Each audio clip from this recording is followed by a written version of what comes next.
Yams. Okay, so I normally say stuff about Patreon and then go into the midweek Wednesday episode, but have I got some tea for you? So I'm going to go through the tea first, and then we're going to talk about this equally crazy midweek Wednesday. Strap in, grab your apple juice, let's go. So remember yesterday, you were supposed to have a true crime rants episode. It comes out at noon. I put it out today instead because I was having problems uploading it. So I'm here thinking it's a network error. So let me give you a little backstory. I upload the episode, upload's fine. I put in all the information because you got to put in description, title, you got to do all of that, keywords, all of that. I do that. And I hit publish, nothing happens. No error, nothing. It just doesn't publish. But if I hit save, it tells me network error. Okay. So I reach out to my hosting company, let them know. And I did do troubleshooting steps. I'm past IT, so first thing I do is troubleshooting steps. So I troubleshot, tried on a different computer, tried in different blah, blah, blah, whatever. So I reached out to my hosting company, let them know everything I did and say, this is what's going on. So they respond like, over 12 hours later and basically tell me, do what you already did. And I was like, I already did all of that, but it's not working. So can you help me? So me being me, I'm not going to wait for another 15 hours before I get a response. So I start troubleshooting by myself. And through process of elimination, because even my husband asked me, how did you figure this out? It was literally through process of elimination. I realized that what was preventing the episode from uploading, well, not uploading, but posting, because it did upload, it just wouldn't post, is one sentence that I had in the description. And y'all are not going to believe this. I am looking for the sentence so I could tell you exactly what that sentence said. Give me 1 second. So the sentence was, quote, and this was in the description of my post based on the episode. So if you listen to Tuesday's episode, which went out earlier today, you'll see why I said this.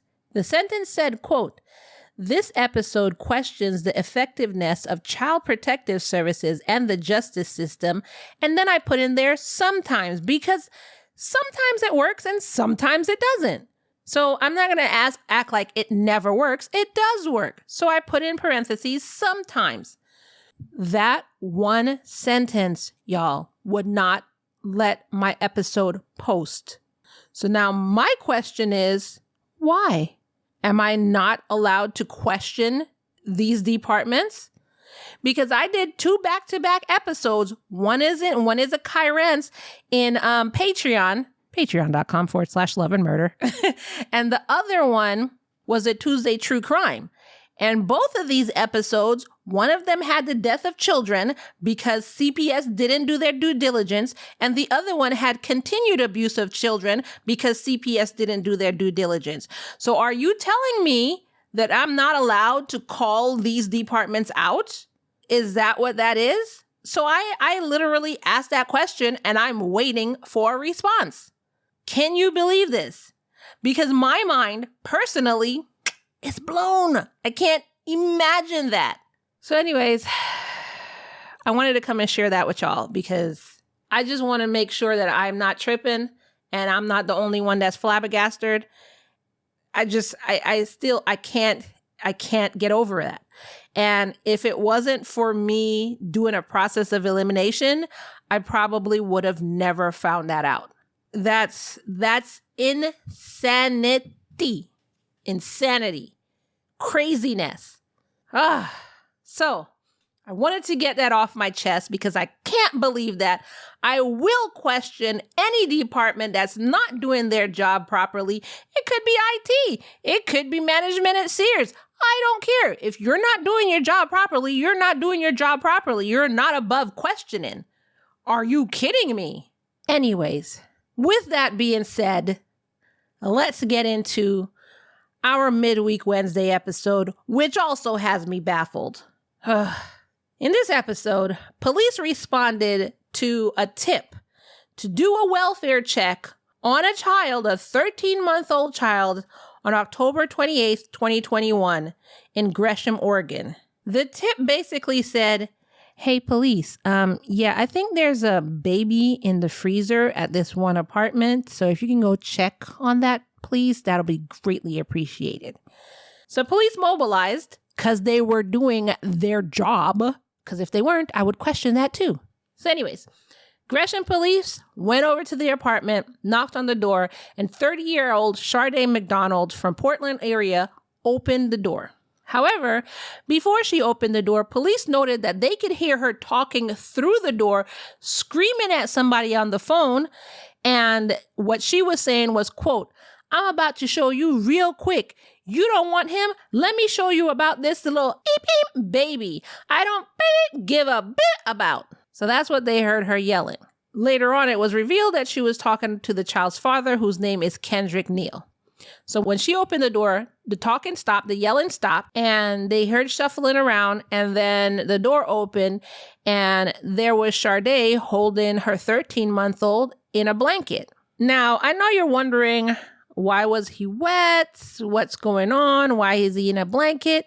Whatever you're thinking right now, whatever I'm telling you, you're thinking right now, you would be wrong. It's so much worse than you're thinking. So they're asking, hey, somebody called, said, something's going on at the house. Sharday's like, oh, no, I was just having a disagreement with my child's father. Nothing's going on. Oh, why is the baby wet? Oh, no, I was just giving him a bath. Okay, this whole conversation is just me making it up. I'm not saying this is what happened, but this is what I'm envisioning happen. I'm just giving him a bath, So what's this all about, officer? Oh, well, we just got a call that we just needed to come checking. May we come in? Oh, you can come in and look around all you want. There's nothing here. Nothing's going on. Just getting my baby ready for bed and just having an argument with his father. He doesn't ever come and see him. They don't do anything together. And I'm just kind of fed up with it. You know how that could be. Oh, yes, ma'am. I know. Oh, wait, somebody else just showed up in the middle of them doing the welfare check. Guess who arrived? Kendrick, the child's father. Now, they pull him aside and they're like, oh, okay, so she says nothing's going on. He said, oh, that's what she said? All right, come here. Let me just pull this up on my phone and show you these screen grabs that I got from a video that she was sending to me. So basically, she was video calling him, and what he was seeing, he took pictures of it because, people might not believe him without the pictures. So he's showing the officer these screen grabs. Quote, Sharday McDonald told the officer that she was not trying to hurt, harm, or kill her son by drowning him or putting him in the freezer. However, after the officer saw the pictures of a child being abused only after Kendrick arrived, the officer said that it appeared the baby was trying to hold his breath as water was being poured down on his face and over his nose. Literally, this is what he said, quote, holding the infant by the onesie, but at a downward angle where his hip, legs, and feet were higher than his head, almost upside down, with water running over his face, end quote. What is that called, people? Isn't that called waterboarding? You're waterboarding your child? Are you freaking serious? All these cases are just getting worse and freaking worse and freaking worse. She's waterboarding her child. And wait till you hear the reason. Wait till you just hear the reason. There's no reason on the face of this planet Earth that you could be waterboarding your child. But wait till you hear her reason. Like in her freaking brain, what she thought was a good reason to be waterboarding a freaking 13-month-old child. Okay, let me calm down. Calm down, Kai. All right, let's continue. So after the officer saw that, he placed her under arrest. Suddenly, she's sorry. Suddenly, she wasn't trying to hurt or kill her baby. Suddenly, she's a worried mother who just loves her child so much. I was about to call her out her name. I was about to call her a word that started with a B and ended with an itch, but I ain't gonna do it. We're not gonna do that, Kai. We're not gonna do that today. Anyways, so allegedly, as they're saying in this, allegedly, she told police while she's in handcuffs and crying and saying sorry and how much of a good mother she is and whatever the frick she's saying. She said she did this to, quote, test Kendrick to see if he, quote, gave a bleep at all. You waterboarded your 13-month-old to test a grown-ass man to see if he cared about his child. Are you freaking kidding me? She said that she thought putting her 13-month-old son under running water would get Kendrick to come over to her place. And she did it, quote, out of spite. You wanted a man so bad to come over to your place, and so you waterboard your son to get a dude to come over to your freaking place? Like, I'm really trying to calm down here, people. Trying to calm down here. You know what I need? I need one of those hand fans where you just fan yourself, and I just sit here fanning myself trying to stay calm, because in reality, what I want to do is punch somebody in their eye. That, you know, if they tell me that this woman has her child back, and you telling me that I cannot post a statement in my description of my episode to question these people, but if you tell me this woman got her child back after that, but you're worried about me questioning, you know what? Kai, calm down. It's okay. It's going to be okay. All right, let's continue. All right, so she was arrested and she was charged with 2 counts of criminal mistreatment in the first degree plus reckless endangerment of an individual. Criminal mistreatment? Wouldn't that be attempted murder and torture? Criminal mistreatment in the first degree and reckless endangerment. That would literally be attempted murder, torture, mistreatment of a baby, of a child, neglect of a child. I could tell you about 10 different charges that would be. Are you serious? Criminal mistreatment in the first degree and reckless endangerment of an individual? An individual? Why didn't you say a child? Because an individual says it's an adult. It could be an adult. It could be a teenager. It could be a child. A child is different, and you would get more time with, oh my God. So anyway, they took this to a small trial, and in the trial, the prosecution showed a pediatrician the pictures, and the pediatrician said that it was very likely that the child had struggled breathing, and if this had continued, basically, if the police hadn't knocked on the door and stopped it, because that's the only thing that stopped it. So if this had continued, that baby would have died. She would have murdered him. So like I said, attempted murder. Why wasn't it charged with attempted murder? Later on, prosecutors also charged her with a count of identity theft and tampering with a witness, because this happened with another case back in October 28th, 2021. As part of a deal, before she went to sentencing, she pled guilty to the mistreatment, identity theft, and witness tampering. She pled guilty to the mistreatment, identity theft, and witness tampering. This was after changing her plea in for the October thing. This was after changing it from not guilty to now she changed it to guilty. So in Oregon, criminal mistreatment is a Class C felony with a maximum sentence of 5 years or 90 days plus probation if the person didn't have any prior convictions. So they gave her criminal mistreatment so they can give her 5 years or 90 days plus a probation. But she had prior convictions. But I guess she pled not guilty and it didn't move forward. So that's why they had her plead guilty. So what did she get then? Take a sip of your apple juice, because when you find out what sentence she got, you're going to spit out your apple juice. So take a sip of it so you can spit it out. Everybody ready? All right. So on Tuesday, September 12th, 2021, Sharday was sentenced to, drum roll please, 30 days in jail. 30 days in jail, people. 30 freaking days in jail for waterboarding a freaking toddler. Somebody who literally just learned to walk.